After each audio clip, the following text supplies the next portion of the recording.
nerds. Improv. Nerds. How do you get hired at Second City?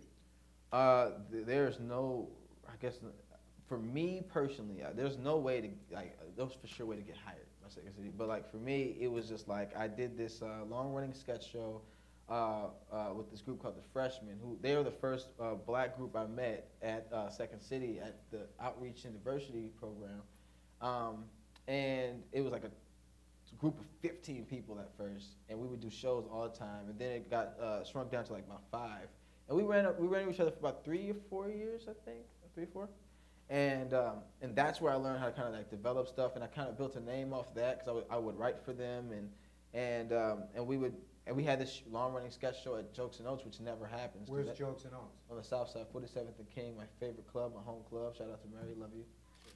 What do you love about it? You love black audiences? Yeah, of course, but Okay. I love it because it's very. Here we're very up north. We're very forgiving. Like if somebody fails on stage, it's like, you know, you move on. And for the people that are listening to the podcast, Yeah. that North means white audience. Oh yeah, Northside. Not necessarily white audiences though. It's white audiences with a sprinkle of color. You know, we're not gonna just ostracize people Right. who are on the north side who are also black or who are Hispanic, whatever race. But yes, majority white audiences are up north, and they're more forgiving. On the south side, you do a bad joke and you'll feel like shit for the entire month, like because they you know they're just very real. We just Do they yell at you? no. Sometimes it depends on the day. You know, I won't say I don't want to speak for every black audience that goes to Jokes and Notes. Okay. But I'm gonna say that it really shows you who you are, and it builds a lot of character as far as your performance, how to handle an audience, how to keep people's attention that really don't want. They're counting you out pretty quick. They're like, if you're not funny right away, I kind of don't like you already. Well, how do they let you know that they don't think you're funny?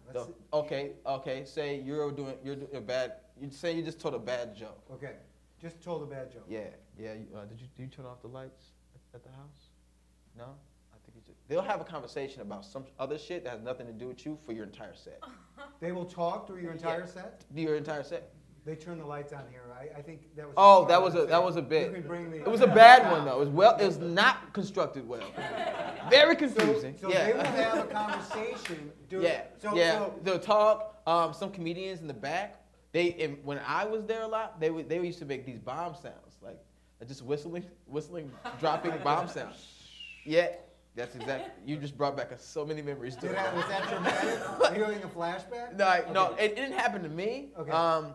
Luckily, because I guess I bombed in the right places Right. before I went there. But yeah, it happened to a lot of my friends, and but it helps though, because nothing else feels worse than that happening one time. And you try to make sure it never happens again. Is that worse than a heckler? Two people just having this conversation I feel like that's worse. Is when people they're saying you are so boring. We're talking like you're not there.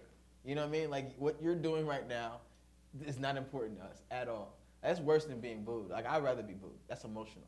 You know. Listen, you can get white women too. Any women. It doesn't matter what race they are. You know.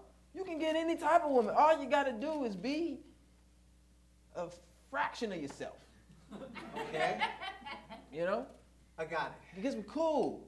Get some cool about you, you know? Just chill out. Stop stand like a superhero. Okay.